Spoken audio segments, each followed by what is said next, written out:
started. So welcome back, some of you. There's been a lot of views online, but not in person.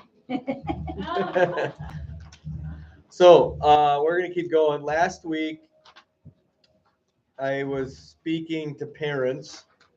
Sure. Train up a child the way he should go, and when he's old, not depart from it. And if you remember, one of the things I want to consistently repeat, because one of the temptations for either parents or those who are waiting to get married is to think mechanically about this. If you know what I mean, if I do these things, then this will be the result. And so I just got to do these things. And that isn't how this works. It's much more organic than that. So many times we take that proverb as a promise. It isn't a promise. It's Solomon looking at his life and the lives of others saying, typically how parents train their children is what they'll become. And so we just have to have the faith to train our child in a right way, and likely he'll not depart from it. So it's also a duty for us. It's implied then, parents, raise your children in the Lord. And so last week I tried to say, here are some things to think about in raising children who will likely be married. And so hopefully that was helpful. This week, now I'm talking to mainly those waiting to be married, or those of you who will give counsel to those who are waiting to be married.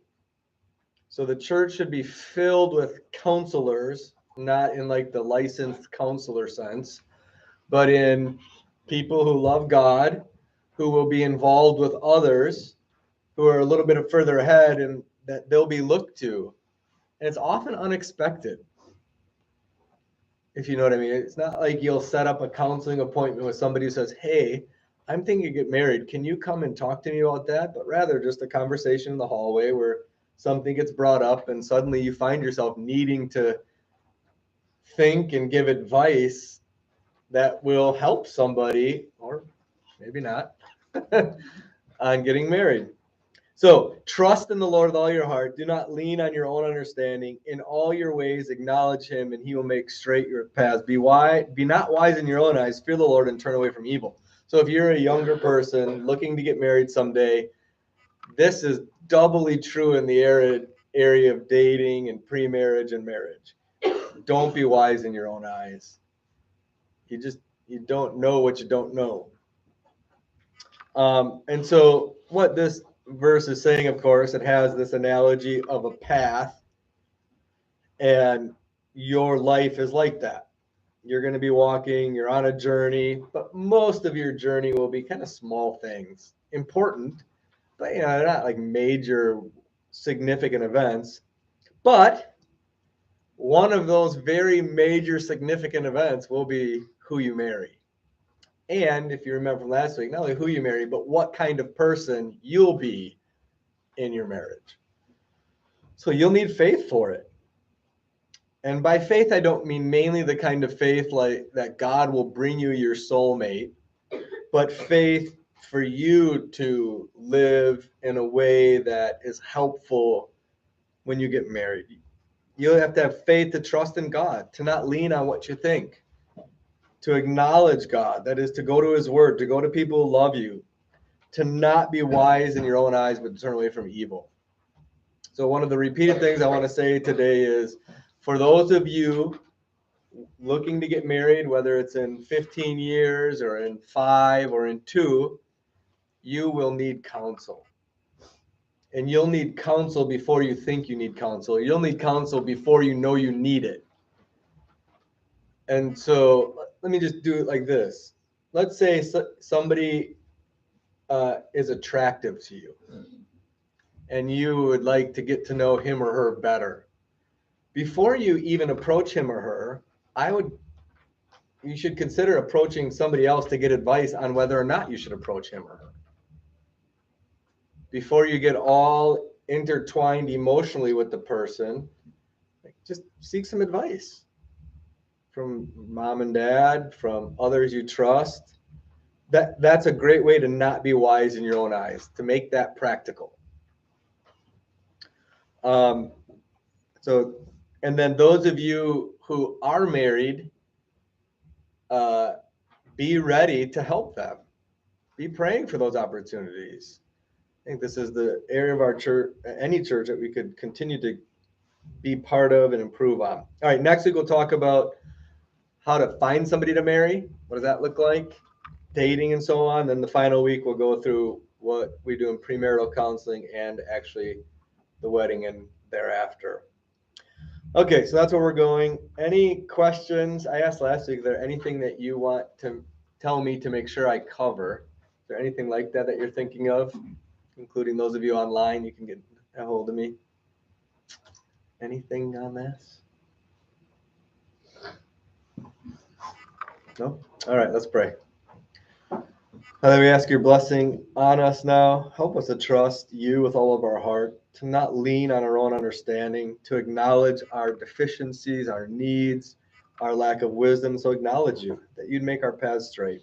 Help us to not be wise in our own eyes, to fear you, turn away from evil, and to believe the truth that plans fail for lack of counsel, but with many counselors they succeed. And so please help us in this area. In Jesus' name, amen. All right, first, for either those of you going to get married or those of you counseling those who may get married, here's from the wedding ceremony. Right at the beginning, the father brings the soon-to-be bride, the woman, down to her husband. And before it's asked who gives this woman to be married to this man, there is a part where the pastor tells the congregation and the couple what they're getting themselves into. What is marriage? What's it for? And then he asks their consent, each of them individually, if they want to do this. Why do we do that? Well, because there's been times where one of them was being forced, or both of them being forced into the marriage, and they don't want to. And so you ask their individual consent. And then, of course, there are times where people go into marriage without having any idea of what it is or what it's for. And so you just make sure you describe that for them so that they can consent to that. But here's something. Marriage is an honorable estate. Okay, so last week, one of the things that came out of it was, what about those who come from divorced parents? Or what about those who come from, pretty negative experience in their home life, and they just don't have a high view of marriage, or they just don't have a high view of marriage for whatever reason? Well, marriage is an honorable estate. It's a very good thing. Why? It was instituted by God in the garden in the time of man's innocence. That is, marriage didn't come as a response to or after the fall, but before. God joined Adam and Eve. He officiated the first wedding ceremony in the garden in their innocence before the fall. So it's a pre-fall good thing. There's not many things that come before the fall, but this was one of them. So again, it's not good that man be alone. Of course, that applies to the woman too. Now, that doesn't mean singleness isn't a good. It just means generally we're not made for that. 98% of you will get married, 99, it'll be a lot.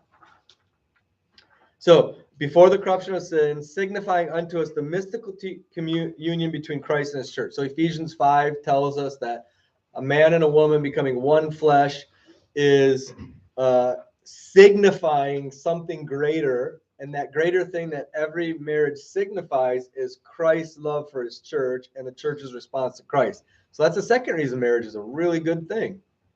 First is God created before the fall. Second is it is a living parable, every marriage, to Christ and his church. That's very weighty. That's why it's so good. All right, third reason, it's an honorable state. Christ adorned it and beautified with his presence, and first miracle in Cana and Galilee. So Christ's ministry began publicly at a wedding and At that wedding, if you remember, he did his first miracle. He turned the water into not just wine, but the good stuff. That's signifying to us the importance of marriage. And then fourth, the apostles commended it as honorable among all men. So marriage is good. And then we say, therefore, it is not to be entered into lightly or unadvisedly, but rather is to be sought reverently, discreetly, advisedly, soberly, in the fear of God. So what I'm trying to do in this class is that last part. We shouldn't enter into marriage like freaking out, although you might do that. You shouldn't enter into marriage just like, am I going to get married? Am I going to? And then jump on the first person that, shows any interest at all. But rather, we should enter into it, with advisement, getting advice. We should enter in with reverence, with discretion, with seeking advice of others, with sobriety and fearing God. So there should be some prep work, right? Gardening season, you don't just go and throw seeds and hope they grow. You do the work of getting the soil ready. In fact, you probably started that last fall after the last growing season. You do that so that when the seeds put in, it has really high chances of not just growing, but being very fruitful. And so you need to prepare your soil, if you will, for your marriage. That's what we want to do. All right. Keeping in mind 3 purposes of marriage. We'll go into that more next week. All right. So those coming from a broken marriage or a home that has broken marriage or difficulty for whatever reason, just trust God. Your parents' failures or their difficult marriage doesn't have to be your record. We're not doomed to repeat the sins of our parents. And have a tender heart towards them. You don't know what they came from. They're doing the best they can. So have a forgiving spirit towards your parents. Don't be so hard on them. You'll have plenty of sins that you'll commit that you'll have to deal with. And so just, make your own mess.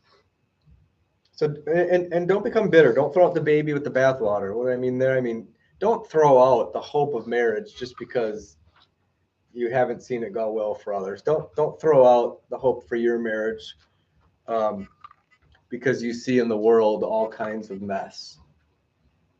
And so trust God. By God's grace, you can do this and you can have a good marriage. And I tell you, I think if you go into it saying my parents' marriage is miserable, my parents divorced, I'm not going to get married. The truth is you will get married, but you'll go into marriage with that attitude and you won't be prepared, or you'll freak out when sin happens in your marriage. And so the reality is you're going to get married. It's just like all of us who say, I'm not going to do this that my parents did. Right? You remember doing that when you were a kid? My dad did this, I'm not doing that. My mom did this, I'm not doing that. That just about makes it sure that you will. So rather, just have a right, godly view of your parents' marriage. They did the best they can. All right, so here's some principles next. So first, goodness. Marriage is goodness. Second, if it's good, what should we be thinking about? Okay, the wedding morning, the morning of the wedding, the woman especially, but the man too, goes through all kinds of craziness to get themselves ready for that ceremony that will last about 30 minutes. They wake up early, they maybe have a nice breakfast. The women in the wedding party typically go to get their hair done and their nails done and their makeup done. They have somebody dress them. They spend hours in a room giggling together. It's a really big to-do. Sanctuaries decorated really well. Everything's planned to painstaking detail and to the tunes of, sometime today, thousands and thousands of dollars. And that's nothing wrong with that. Maybe the thousands of dollars might be, but whatever. Well, right? It's an important day. And so you put the preparation into it that day and the weeks and months leading up to it to make it go well. So use that picture for Okay, my life getting ready to be married. That's what we're talking about today. So St. Augustine says this, I think, shocking statement, but if you understand it, it's right on. Love God and do as you please. Just love God and then do whatever you want, is what he's saying. What he's talking about is the freedom that we have in Christ. Because if you love God, if you delight yourself in the Lord, your desires, what pleases you, what you want to do, will likely be what is glorifying and honoring to God. So as we're preparing for marriage, just love God. Let's keep it really simple. If you love God, if you have a heart for God, just do as you please. Because you'll do what typically is pleasing to God. In Matthew 13, Jesus gets at that. Again, the kingdom of heaven is like a merchant in search of fine pearls, who on finding one pearl of great value, so the pearl of pearls, the mother pearl, the most valuable, beautiful, excellent pearl, sells everything to buy it.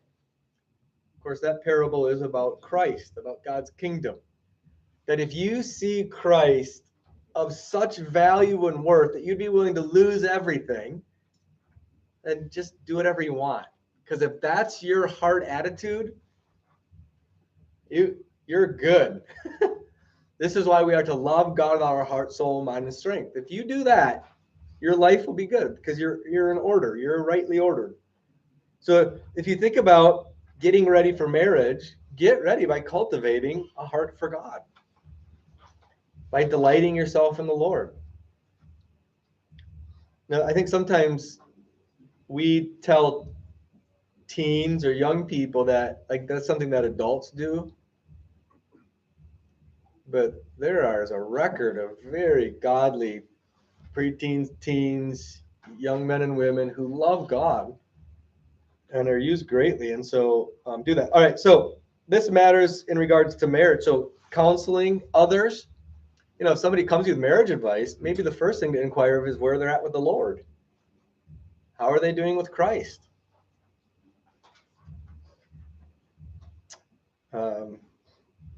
Okay, birds of a feather, right?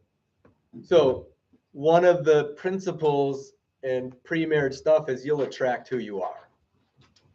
Birds of a feather flock together, right? But it's also true that opposites attract. You'll attract your opposite. Is that true?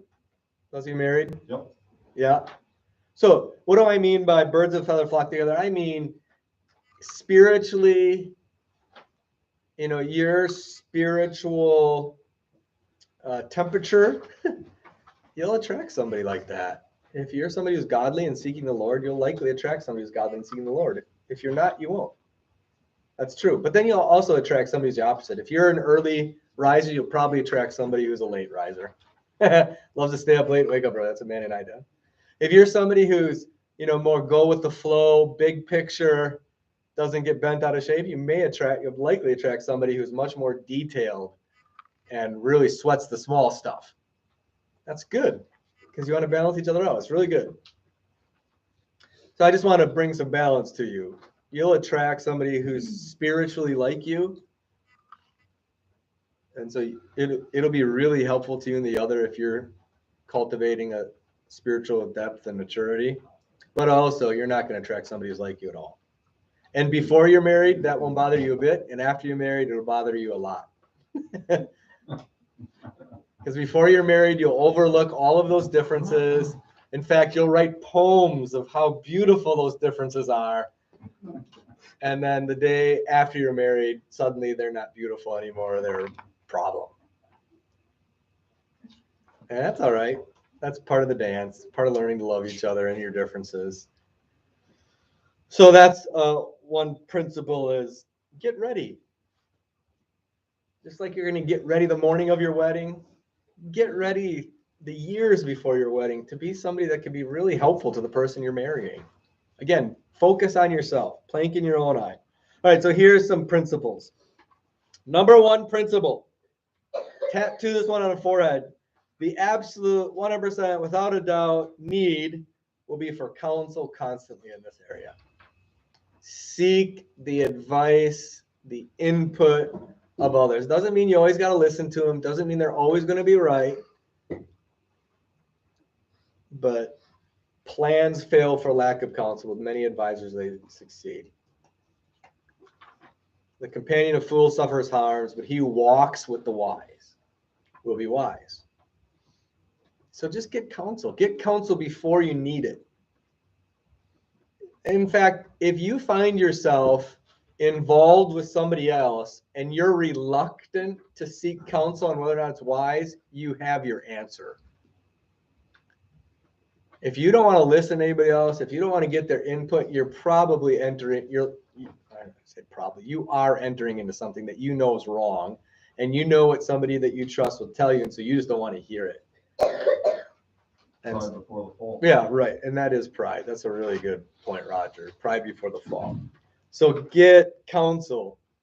And the reason is that relationships, especially romantic relationships, are so much more emotional, subjective. You get your heart attached really quick and you're not thinking objectively anymore. And so you need others to help you. So what I'm saying is ask for that before you're all attached. And so those of you who are older got to cultivate that. You're around other teens.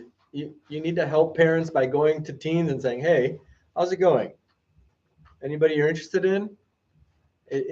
Ask them questions, draw them out, spend time with them. They need your help. Okay, that's number one. Number two, you need Christ. I've already said that. Let me just say it again. All have sinned and fall short of the glory of God and are justified by his grace as a gift through the redemption that is in Christ Jesus. So you need to be just. I mean, you need to not just be justified. You need to continue to know the truth of justification. Because you're going to have sin. You're going to marry a sinner. You're going to need grace. You're going to need forgiveness. You're going to need to be able to forgive. And so know the doctrine of justification inside and out. Know it, know it, know it, know it, know it, know it. Good marriages between two sinners is built on forgiveness. And the only way to cultivate a forgiving heart towards somebody else is to continually remember how much you've been forgiven by the eternal, holy, all just God who has forgiven you all of your sins. So one of the things in the sermon today that I've been thinking a lot about is we often demand others do things that we ourselves won't do. We demand this or that of the other, and yet we don't have that same kind of force on our own lives. And you can, really get people to be embittered against you or, create a hypocrisy, a pretense, because you just demand this of others, but you're not that careful yourself. And that's all right. Just be easier because we're justified by God's grace. So, first, get counsel. Second, you'll need to know the gospel, the doctrine of justification. Third, just be a godly Christian. Seek God. Love him first. Don't love the world, things of the world. Love the Father. And the way that you love God the Father is by loving his children, his people. If you see needs of other Christians and you're not really willing to meet them, does God's love abide in you? So often the litmus test for our love for God is our love for God's people and our willingness to help out. And often just very little ways, but it does take time. It does take some of your energy. It does take a couple hours on a Saturday or a Tuesday evening or whatever. So if you're waiting to get married, this is what you should be focusing on. Love God by loving his people. Fourth principle, honor your father and mother. Honor your father and mother that your days may be long in the land the Lord your God is giving you. Okay, think with me. Here's connected. The first 18 years of your life. careful honoring your father and mother, and the reward, the promise attached to it is long days in the land that the Lord your God is giving you. Those long days in the land that the Lord your God is giving you will be lived in a home with a spouse, with children. And the blessing in those years is in some way based on the blessing of those previous years in your honoring of your father and mother. So if you're going to be preparing for a blessed days that are long in the land the Lord your God is giving you, which will include marriage and children and all that, the blessing of those days is connected to the honoring and obedience to your parents in these days. See that?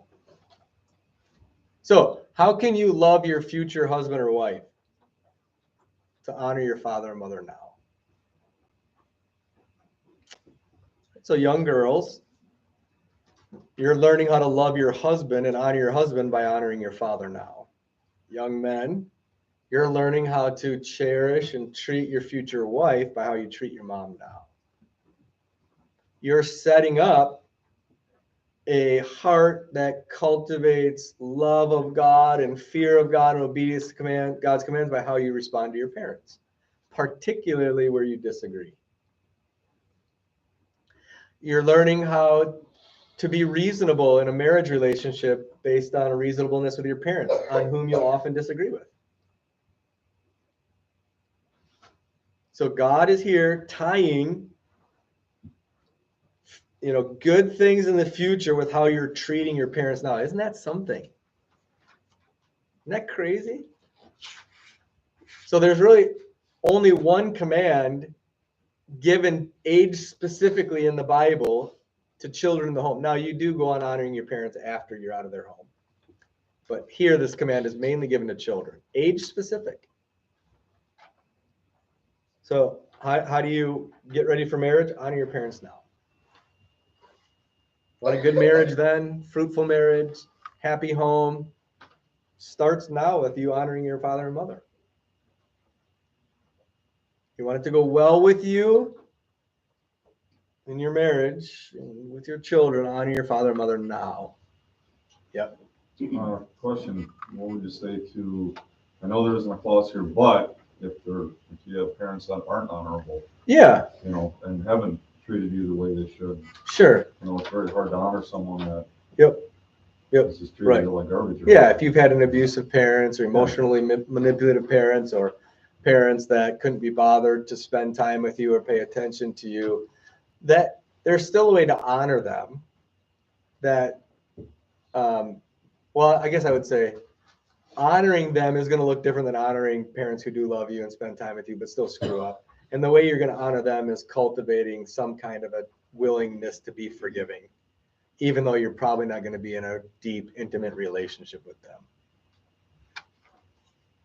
I don't know a better way to say it. You don't want to mess up your future and your heart with bitterness by just cultivating a real animosity and hatred of them. So you're going to cultivate a tenderness, I am willing to forgive kind of attitude, even though because of your sin and how awful it is, we're not going to have a deep, intimate relationship, or maybe any relationship at all. Still got to guard against the bitterness. Would you say anything else other than that? No, I think that. Yeah. All right. Fifth principle: love the church. Love the church. You'll need the church. You'll need relationships outside of your marriage. You'll need input. You'll need all of it. So love the church. Again, this is something that's typically seen for adults. Kids don't have to love the church. They just get dragged there by their parents. No, become a member. Use your gifts to serve others. You take it on. It's your church. It's not your parents' church. It's your church. So love the church. Give yourself to her. All right, two other things, and I got to run through these pretty quickly, but let me pause here. Any other advice any of you would give? Any other thoughts on kind of principles? Questions? No, I think I might add, listen to all this, kind of speaking to all the young people here is, like anything, God's purpose for marriage in this example, we want to blame somebody else when something goes wrong. And because of man's sin time and time again will corrupt God's purpose. So what God intended for good, marriage, we like to blame divorce and everything else on God when it's really man's sin that's at fault. Right. And that goes into marriage, goes into fill in the blank. Right. So you're not a victim. Don't blame. Right. Right. That's really good. And that goes right into our next one. Now we're going to get into some practical stuff, and I wanted to draw this one out as itself. You are forming your view of marriage, of the opposite sex, of how marriage works, of how intimacy within marriage works now. And so don't be conformed to the world. Be transformed by every mind. So I have some, I just sat and brainstormed with myself. I'd meant to bring Mandy into this, but I didn't get to it. So Mandy, help me out here. There are some views in the world that aren't true of marriage, but that we buy into lock, stock, and barrel. So first one is I'm thinking of, sometimes parents demand this of their children because they think that the kid has to have everything in order before they can get married. So make sure you finish your degree, make sure you got a good job and are making a lot of money, make sure you have a house and a car, and then get married. So I read an article recently that the median age that a woman first has her first child is 30 now. That's the oldest by far in American history. This is just in America. That's because of this idea. I got to have all of this stuff in place because getting married and having children, I need a lot of money, but I also want to live my life first. So our commitment to individual autonomy, I got to be me, I got to experience me, and then I'll get married. What's wrong with that? What damage does that thinking do to a young person? Makes them selfish. Okay, number one, you cultivate a real selfishness and you bring that right into your marriage. Yeah. Anything else? It compartmentalizes marriage. Right. It doesn't make it your whole life. Right. It is just a season. Right on. And so when you get married, two become one, but all you've done your entire life is, I am this, and I have a career, and I have this money, and I have this stuff, and I'm getting married to the second person, but this is still mine. Right. I think you're right on. It sets your children up to be very sexually immoral. There are sexual beings that desire to have intimacy and to procreate. And if you're telling them, or the world is telling them, wait, they're going to wait for marriage, but they're not going to wait for the intimacy within marriage. It's not possible. Or it's not very probable. And then another problem is, if you're waiting, all of the people, I don't know what word to put here, all the people worth marrying will be married.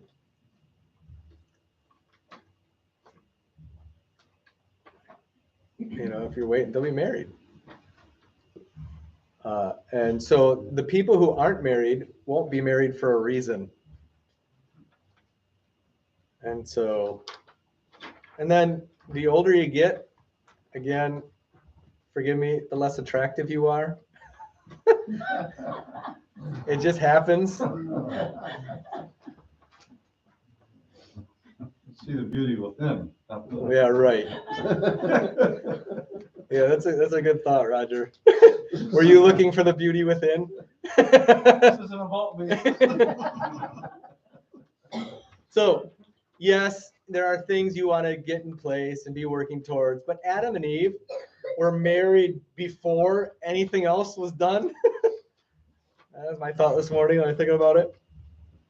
So just get married. It will really work out. It'll be fine. Yeah. One little thing to that, that looking at our life, Kirsten went from her dad's house right into mine. And looking back, I kind of wish just to have her have that experience of learning what it was like to live on her own, to be able to, without, having had the importance of that. I can say though, he's more bothered by that than I am. Yeah. I have no problem missing out on No. that. I think that's what, I mean, I do think there may be a little bit to that, but again, most of our life is going to be lived married, and that's a great adventure. And that stuff outside of marriage, before marriage, really isn't as significant as you think it is. But there are some times where people get married too hastily too. So there's a balance there, and that's why I think we need to seek counsel before we invest ourselves emotionally in a relationship, because there are people who get married way too soon or for the wrong reasons, and that can lead to a lot of problems too. So I'm not saying rush into it right now, but be careful of delaying, and the world will say that. Second, dating is practice. You need to date a whole bunch of people and figure out what you like and don't like, and get your heart broken 10 times. And yeah, be careful of that. Dating is not practice. Why? Because dating is lying. You're not who you will be after marriage before you're married.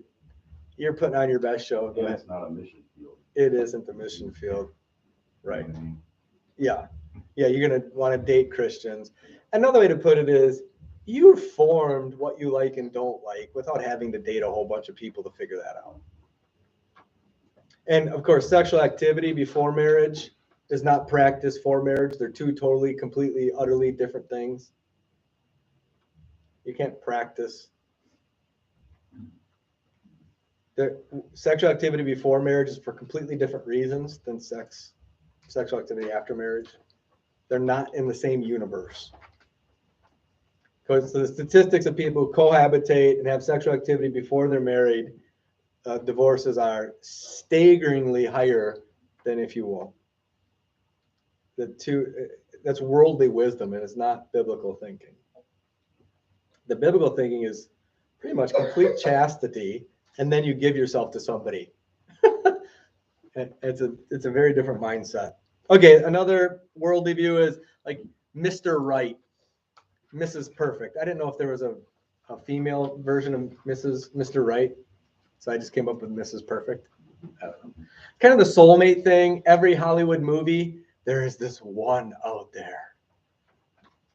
And yeah, it's just rubbish. There's 300 people that you could marry. Pick one and make it work. Keep your vows. So, that's fatalism. That's Eastern religion, mythology thing. That's not Christianity. You got to use wisdom. You got to take the lead. So again, romanticizing marriage.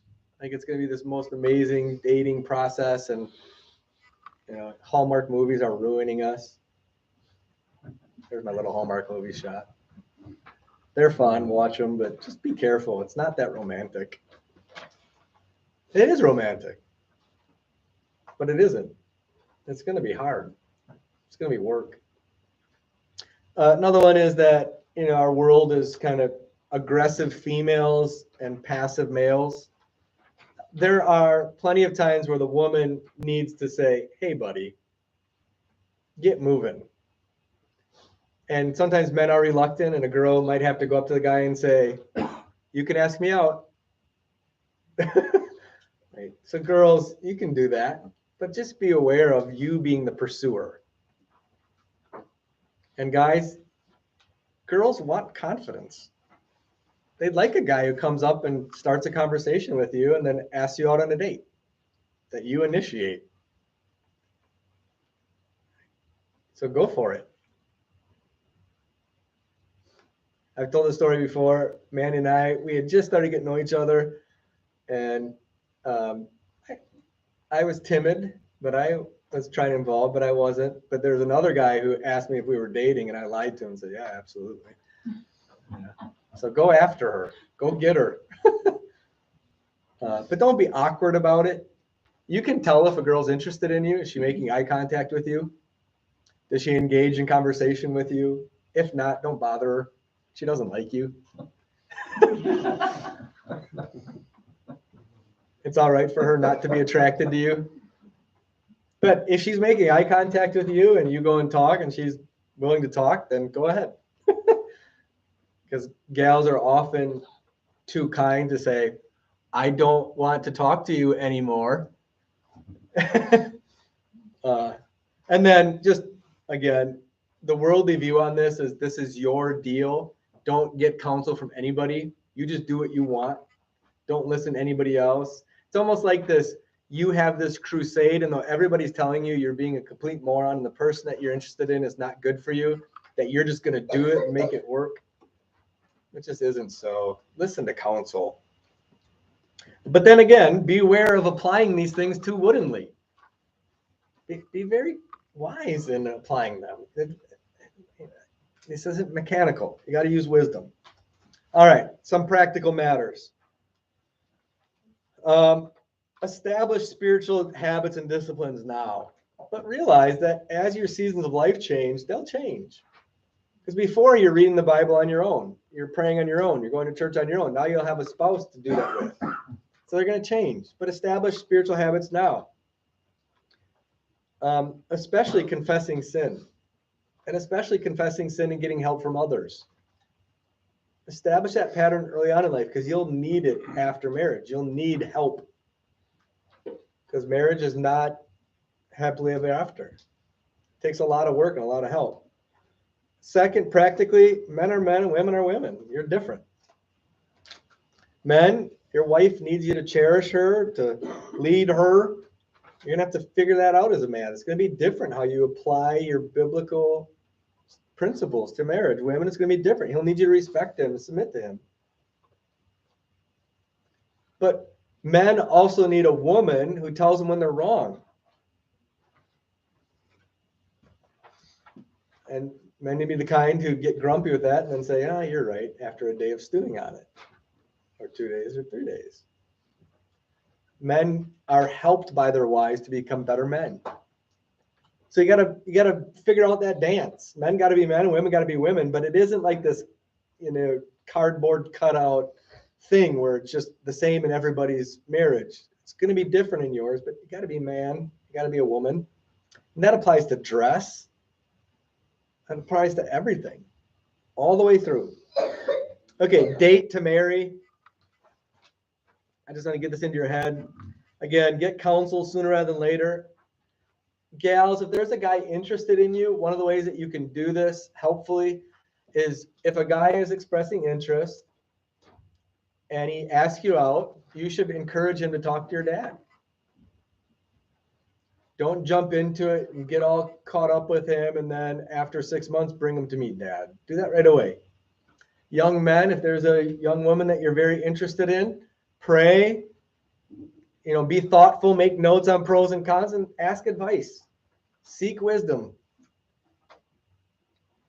Set standards, fear God, guard your heart. Have some self-respect. There are some people that are just not worth the effort. It's just true.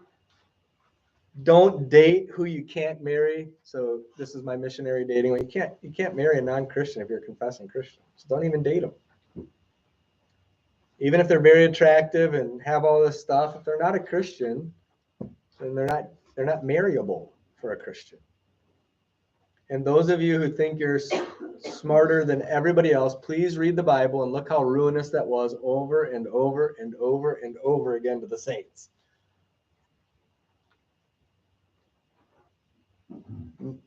Pastorally, I have given this counsel many times, and inevitably the people, they don't listen. They marry the unbeliever, and 5 years later, they come back and say, you were right. I wish I would have listened. I have heard that so many times. Because again, when you're not married, you're overlooking all of the things that will have an impact when you're married. And if you're not yoked well with somebody in faith, you do not know the conflict that's going to come from that, especially when you start having children. Intimacy before marriage. Again, be careful what you're viewing in media leading up to it, because you are being discipled on intimacy and what you're watching. I made this point last week when visual media came on a thing and movies and so on in the early 1900s. Before that time, nobody viewed any kind of sexual intimacy except maybe in the hugs and kisses in their own homes. But now with the TV screen, you see hundreds and hundreds of sexual acts. I'm not talking about the sexual act, but just sexual intimacy before you're married. And that's shaping your view of it. And it isn't true what you view on the screen. It's got nothing to do with what you'll do in marriage. So be very careful. The standard for sexual activity outside of marriage, in 1 Timothy 5, he's telling Timothy how to relate to people in his church of the opposite sex who are not his family. With older men, you treat them as you would your father, with kind of the reverence. You don't talk to them like you do your friend of your own age. With younger men, you treat them like you do your brothers. With older women, you treat them like you would your mother. And with younger women, so he's talking to a young man, with younger women, you treat them like you do your sister. And then he adds to that category in all purity. So the saying is, if you wouldn't do it with your sister, that's the line for sexual purity in the Bible. Because the question is, how far is too far? Well, if the person of the opposite sex, if you wouldn't do it with your brother if you're a girl, or you wouldn't do it with your sister if you're a boy, then you're not to do it with that person. That's guarding them and yourself. That's the biblical standard. That's a good one too, because it's visceral, isn't it? You can see that image in your mind of what you wouldn't do with your sister. That really helps. All right, money matters. Tithe. As soon as you start making income, give 10%, but consider the percentage and give it. Make that a part of your budget. Do it right away. Get in the habit. God blesses tithers. God says, test me in this one. So start that standard. And then budget, save money. I said last week, go into your marriage with $500 to $1,000 emergency savings and other savings on top of it. And go into your marriage with no debt unless you bought a house. No debt unless you bought a house. Save for things before you buy them. Do not bring this, burden into your marriage and say, here, I did that with Mandy. She came in the opposite. It was a real blessing to me. It was a curse for her. So restrain yourself. Say no to yourself. Appearance and manners. Attraction matters. Be attractive. Now, I know you can go too far and idolatrize that. You've all come out of the Walmart parking lot with a Goodwill on your left and what is it on your right? The restaurant? Hardee's? No. Is it Hardee's? Okay. And then right there is that woman in a bikini on the side, right? Okay. That's not the kind of appearance we're shooting for. But, having your hair done and brushing your teeth and, looking at your body, trying to attract somebody. That's good. So be attractive. And we're all different. So there's not like the style or something, but for who you are, And then manners, don't pick your nose. Don't chomp with your mouth open as you're talking. Just have good manners. That matters. Dress modestly. This is particularly for women. Men are very visual. The curse in our day are these yoga pants. That's very unhelpful to guys. Guys, am I right? It's very unhelpful for us. You don't want to attract guys like that because they're not looking for marriage. They're looking for you in bed and then you gone. Statistically, men don't want to marry women who've been with other men. It might seem unfair to you as women, but it's true. And you want to be a guy like that. So dress modestly. You know, the whole purpose of clothing is to cover, not to reveal. Intellectual curiosity, you know, be somebody who's fun to talk to. Read. Sharpen your gifts. You have different gifts than other people. Just, you know, get better at them. Cultivate doing things well. But pay attention to what your main work is going to be in your marriage. Men and women are going to be different. So get ready for that. And lastly, don't freak out. Or, you know, we're making this very complicated right now, but it's not that complicated. I'm just trying to give you some things to start thinking about preparing for. God will provide. Don't be like so focused on doing this perfect. It'll be different. Be careful of comparing yourself to others and get counsel. That's the main thing. Get counsel. All right, anything else? Yeah, I Jean. think something to understand really early on in any relationship is love and like are two different things. Okay. You can, especially in a marriage, you'll always love your spouse. Some days you might not like them. And there is a difference. It doesn't mean it's over if you're having a spell where you're not liking each other. Yeah. You will Why do you bring that up now? I'm I'm just kidding. I'm totally kidding. Well, the first time I ever realized there was a difference, I was like 6 years old, and my mom told me to clean my room, and I shoved everything under my bed. And she used my middle name. She was very upset with me, and I thought I'd put her on a guilt trip. But I said, "You don't love me anymore." She goes, "I do too. I just don't like you very much right now." That's awesome. You know, there's a difference. Right. And the likes will come and go, but Right. the love is constant. And I think it's Yeah. just important to And- understand. That love's a decision. Yeah, and love is the decision to keep your vows. Liking will be the fruit of that. I like him today. Good. And I like And you guys are sitting next to each other and rubbing shoulders, so you're good. Yeah. All right. All right, that's it. Thanks for coming. Next week we'll continue on. Appreciate it.